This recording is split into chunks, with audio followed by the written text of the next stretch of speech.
Hello, I'm Peter Batt. And I'm Clara Gibson. And this is... Chatterbox News. Yay!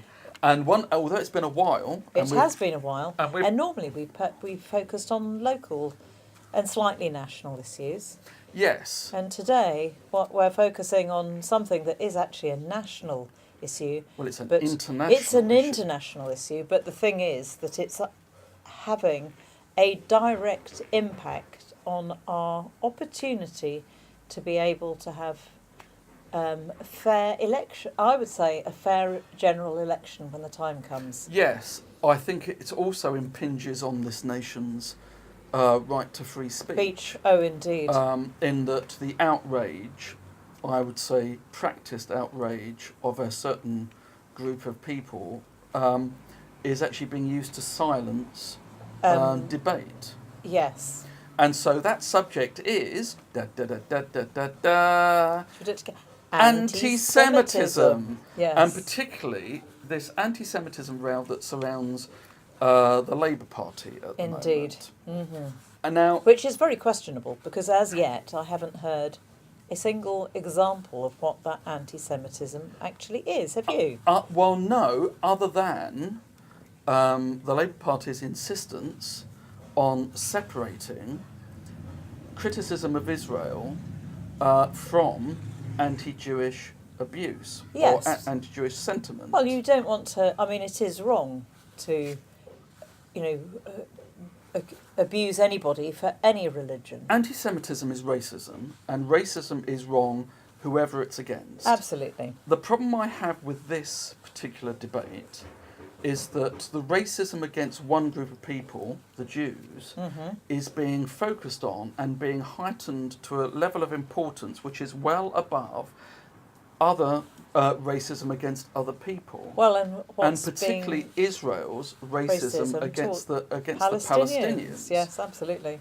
Now, I actually was writing which has got to a new height, really, hasn't it? Would you say has it always been?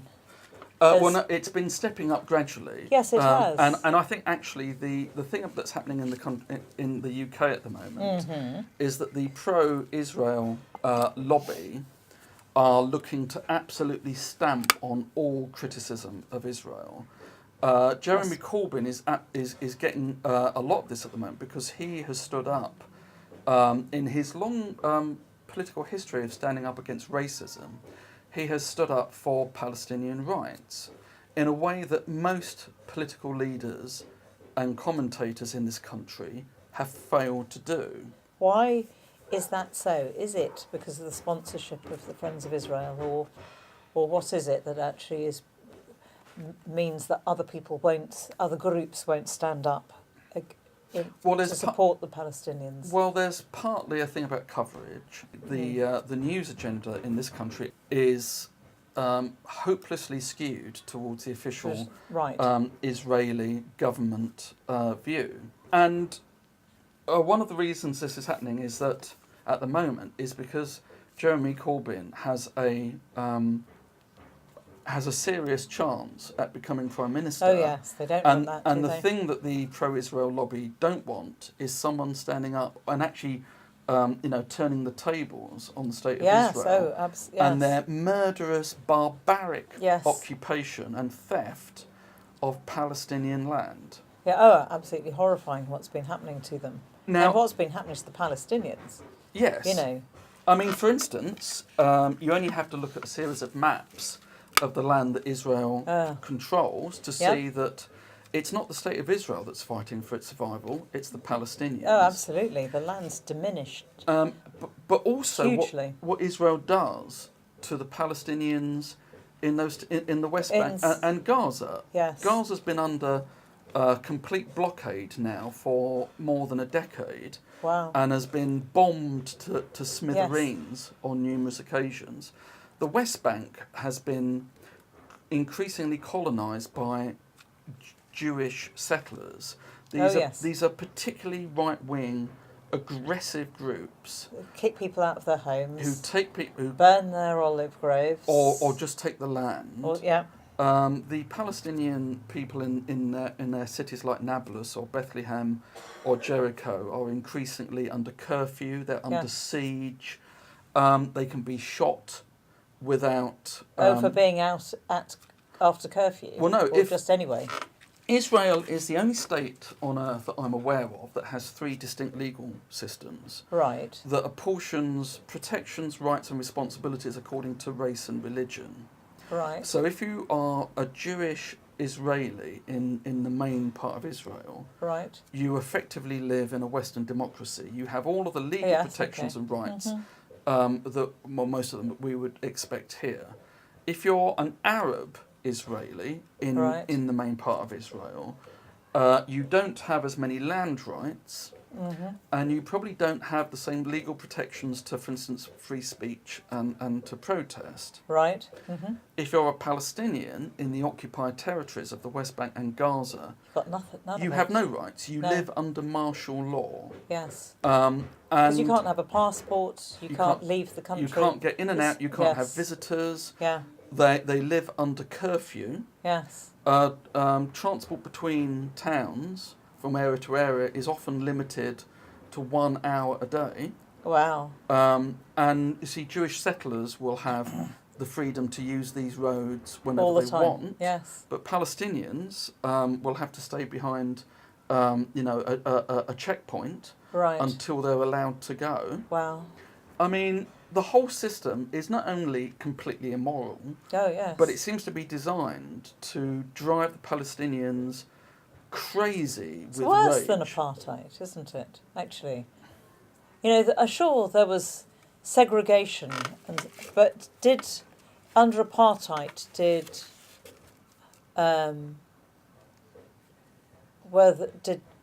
the black South Africans have absolutely as zero rights as Palestinians?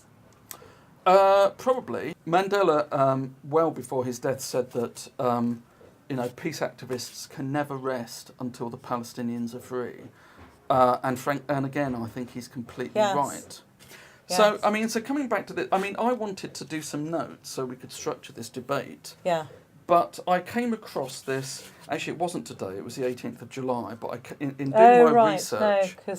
I mean, there have been 2 articles that appeared in The Guardian, because The Guardian seems to be, the forum for where a lot of the pro-Israeli... Oh, it does appear to be that way. No, because The Guardian speaks to sort of like, the, as it were, mainstream Labour opinion sort of thing. But I found this article by Dr. Dave Rich. Headlined, it's a comment piece, headlines Labour's anti-Semitism code exposes a sickness in Jeremy Corbyn's party. And reading through this made me so angry that any attempt at writing any notes went out the window. Yes. Because basically, he's talking about the definition of anti-Semitism. According to the IHRA. Yes. The International Holocaust Remembrance Alliance, which if you go onto their website, as you can see, is titled Working Definition of Anti-Semitism. Yes, yes. So I'm assuming this doesn't mean that it's set in stone. That it's set in stone. And basically he and also Labour's deputy leader, Tom Watson, was quoted today as saying, Labour faces eternal shame over anti-Semitism, claiming that Labour's prevarication and refusal to accept the definition of anti-Semitism is shameful. And I would argue that he's either blind to what Labour have been trying to do, or just cynical or stupid. Or has been corrupted. Well... You see, I mean, it's one of my... Having, the Dispatches documentary of 2007... By Peter Oborne. Which described and demonstrated how prospective parliamentary candidates of either party, or any party, actually, if the moment that they were selected as parliamentary candidates, would be approached by the Friends of Israel to go to Israel to see to be shown the sights, perhaps, and to be brainwashed. presume. And that once they had completed this, then a large sum, and actually Peter Osborne quotes something, quotes something like £40,000 would be given into the bank account of the PPC, and then 40,000 into the coffers of the party.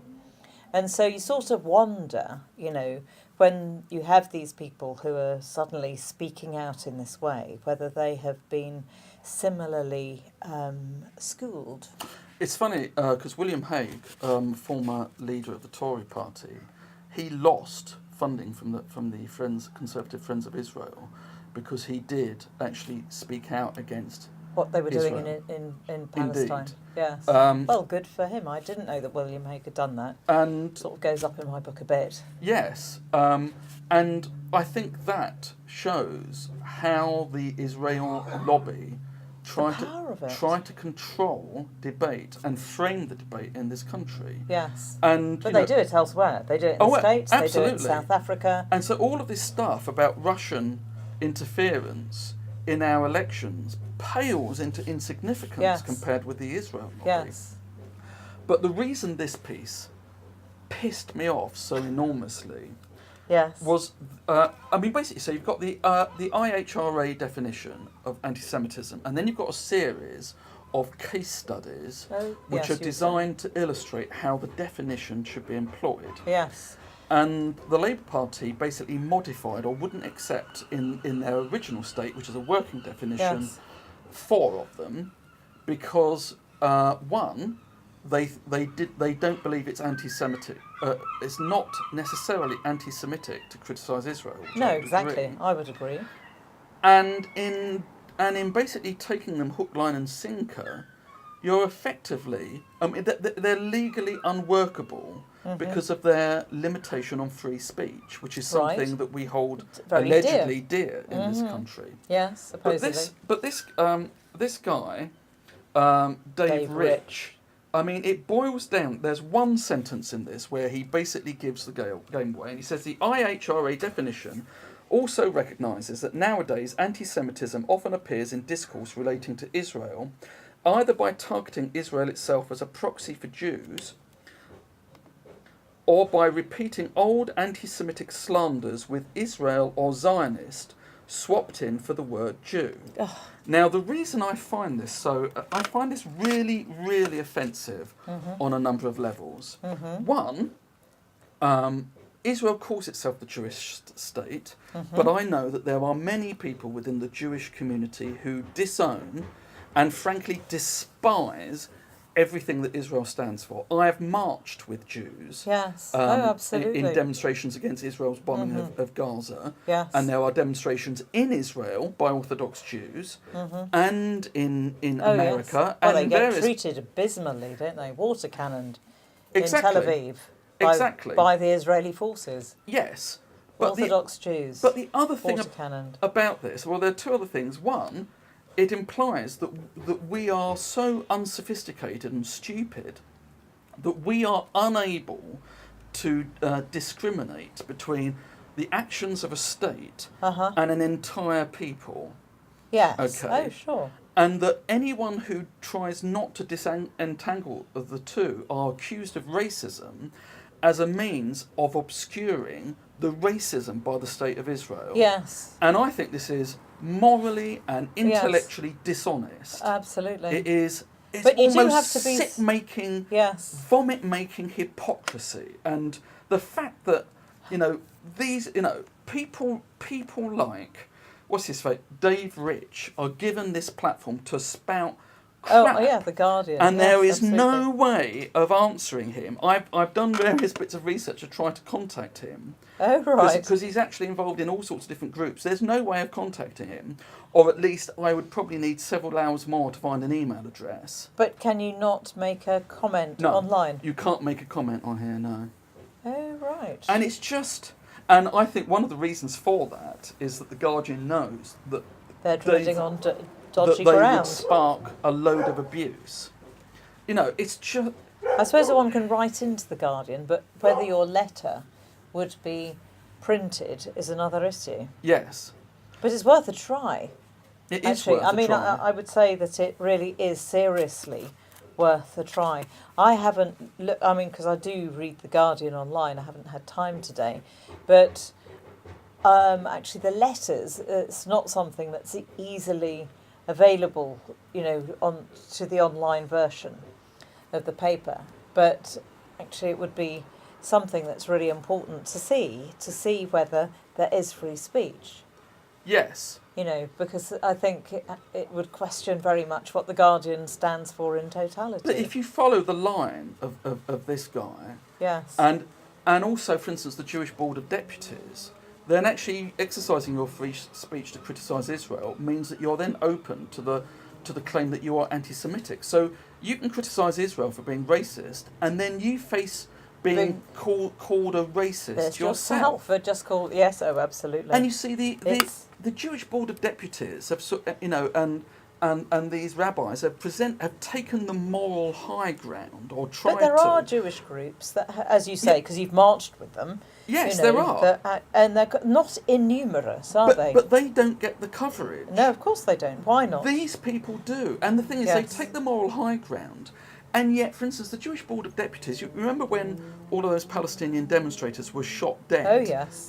Recently. The Jewish Board of Deputies issued a press release the day after saying, oh, well, it's all very sad, but then went on to blame the Palestinians for their own demise. Oh, yes, and with the parents, how do the parents let their children demonstrate? Oh, it wasn't that. What they were saying was that the Palestinians were all Hamas supporters. Oh, well, they always say that, and don't they? therefore brought it on themselves, whereas actually any of the news reports, for instance, by Channel 4, they had reporters on there at the scene who were basically saying, okay, Hamas were active, but they actually interviewed various people on the ground who said, they're not supporters of Hamas, but they've got nothing else to lose.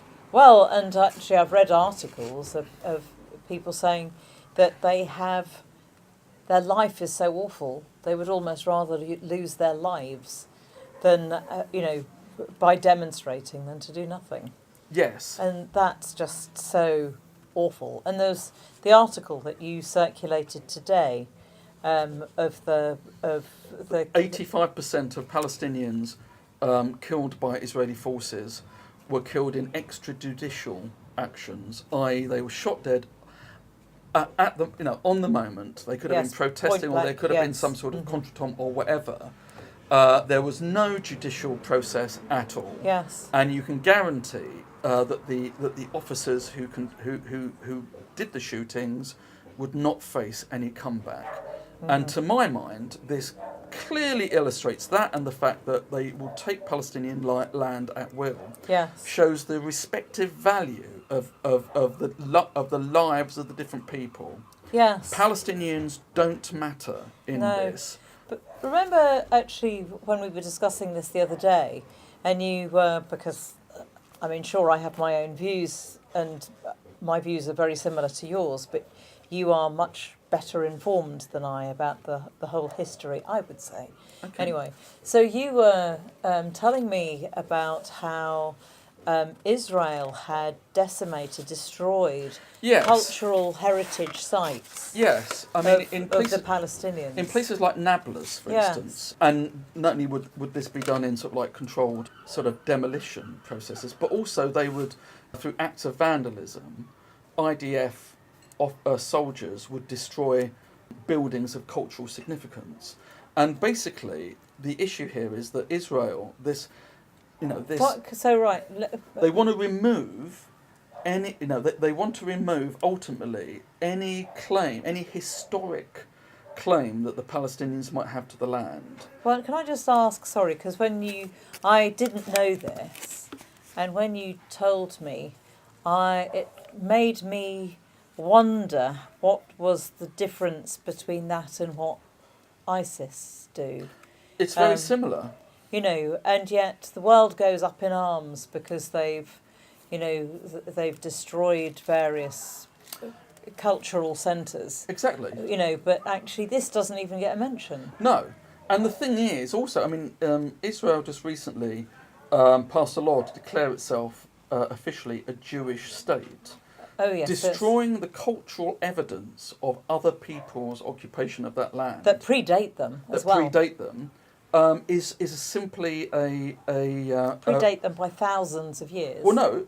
If you look back at biblical times, I mean, Jews lived in that land, but then again, so did other peoples as well.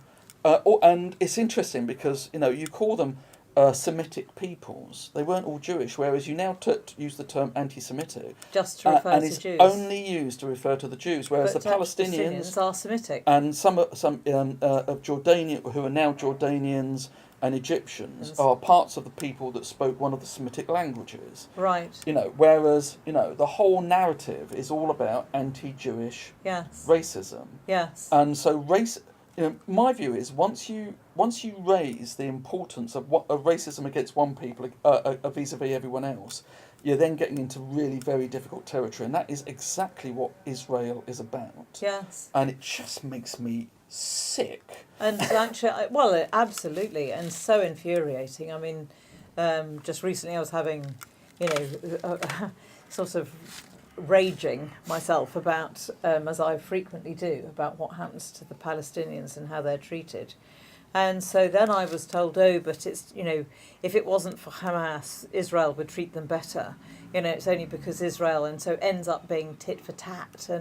And so people's understanding, either you have people who say that Israel can never do any wrong. So you've got that group of people that Israel has to be right on any account. It doesn't really matter. That actually Hamas are actually the source of all of the problems of why, there is trouble between the Israelis and the Palestinians. And that because there's a tit for tat. But actually when you consider that actually Palestine and for certainly the West Bank, it's got so little access to even it doesn't get clean water, it doesn't get electricity, they've got no passports, they can't get to, now they've actually blockaded all borders, so that actually I don't think there's any point that they can get goods in or out. Yes. What kind of missiles are they using? They're going to be sort of like homemade. Well, that's exactly it. Homemade little devices. When Israel talks about, that rockets are fired into Israel, we're not talking about any sort of like military equivalents here. We're talking about homemade pipe bombs, effectively, and against one of the best equipped military engines in the forces in the whole of the world. And their secrets, their secret service is actually one of the most brutal and infiltrating globally, isn't it? Yeah. Now, the person that we're talking about who claims that, well, if Hamas weren't around, it'd all be nice and hunky-dory. Well, that doesn't explain why, for instance, Palestinians were murdered in large numbers in Shatila and Sabra. Oh God, that was awful, wasn't it? Refugee camps in Lebanon. 6,000. That wouldn't explain why, for instance, Jewish militias, Israeli militias, were involved with ethnic cleansing during the mid-1940s in the run-up to the... Oh, that was terrible. I remember reading about Menachem Begin, because it was Menachem Begin who led some of those groups of people, and I know he'd been in concentration camps, and you would have thought that maybe it would raise your standard of behaviour to other people rather than to go raping and pillaging, which is what he led and did himself, as far as I understand. I do not know completely, but actually I know because it was Leon Uris who wrote, I think, was it O Jerusalem or something like that, who described the appalling behaviours. And Leon Uris, I mean, Jewish man as far as... Yes, exactly. And I mean, to me it was just absolutely horrifying, and I read that in like the 1970s. Yeah. Two things. Hamas.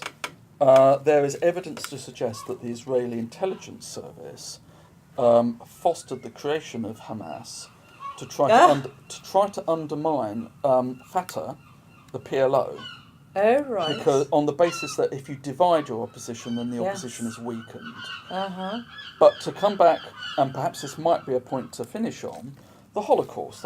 I mean, there is no getting away from it. The Holocaust was an abomination. Yes. It was just a hideous appalling. blot on humanity. Yes. But surely the one lesson to take away from the Holocaust Is is the destruction of one people by another is wrong, whoever it's by and whoever it's against. Mm-hmm. Surely the lesson is you do not dehumanise and dispossess and murder an entire people for any reason.